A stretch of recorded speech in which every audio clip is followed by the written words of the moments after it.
Hey, what's happening, guys? Dan Dario here with another Options and Play video update. We are setting up for just a crazy week of earnings. I finally got the earnings on the radar video out, so check that out. Just as we get into the next couple days, because there's going to be a lot of names reporting that I won't cover.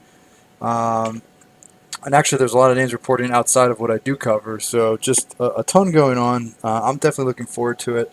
Um, I will say, though, and kind of what I want to talk about in this video, is there are plenty of higher profile stocks that aren't really reacting much to earnings, or they're reacting quite a bit less than what the option market is anticipating, right? So this is something we have talked about, and specifically in these videos and on our last option session, that a lot of high expectations and high option pricing, kind of a bad setup for a lot of these names going into earnings.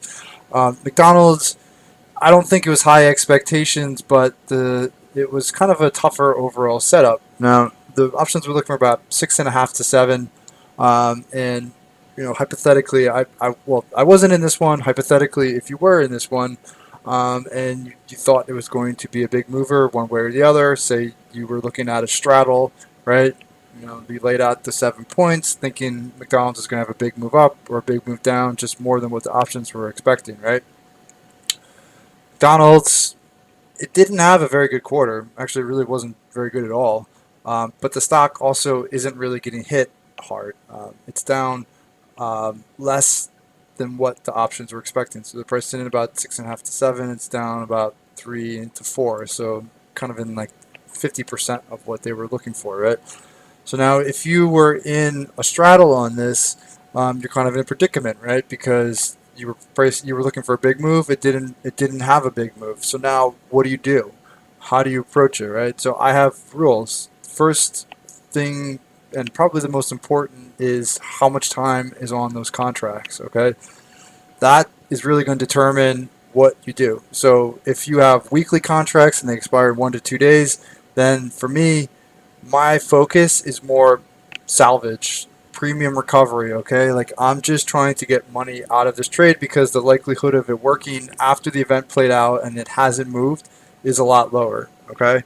If I have 1 to 2 weeks, then that's a different story. What I normally like to do is give it 2 to 3 sessions post earnings to see if it can establish momentum, because there are plenty of instances when the stock will report good numbers. Maybe it only has like a small move the first day, but then it follows through on top of it as analysts start to weigh in and upgrade, right? Or on the opposite side, like McDonald's had a bad quarter. Maybe now you see analysts start to come in and downgrade it and starts to build momentum lower. So if you have 2 weeks, 3 weeks, a month on your contracts, then you have more flexibility because you have more time to let the trade develop. So I like to give it 2 to 3 days to see if it can build momentum, and then that might help you either recover the cost of your original contracts or maybe even make money on top of it. But if you only have the weeklies and you only have 1 to 2 days until expiration, your time window is very, very narrow, and you don't have a lot of wiggle room, right? You basically, you have very small time value and maybe some implied volatility. And for me, a lot of it just comes down to recognizing that the likelihood of the trade working at that point is low, and I am mostly looking at recovering premium, or salvaging the small premium I can get out of it. All right. So that's basically how I approach it. Time is most important, and then after time, it revolves around, okay, how was the first day, and then maybe you can give it a second day. Does it build momentum? And if it still isn't doing anything after 2 or 3 days post earnings, then most likely I'm looking just to get out of it. All right. So hopefully you're not in that position going forward. Hopefully the trades you put on work fantastic and they have huge moves. But there are plenty of instances when they don't, and you got to know how to handle the ones that don't work. Right. So those are my rules. And again, time is very, very, very important. So you gotta judge the time to expiration versus the likelihood of it working. All right. So if you like this video and you're looking for more option trade ideas, more option trade ideas for earnings, please follow up with the link in the description of the video for more information on options and play.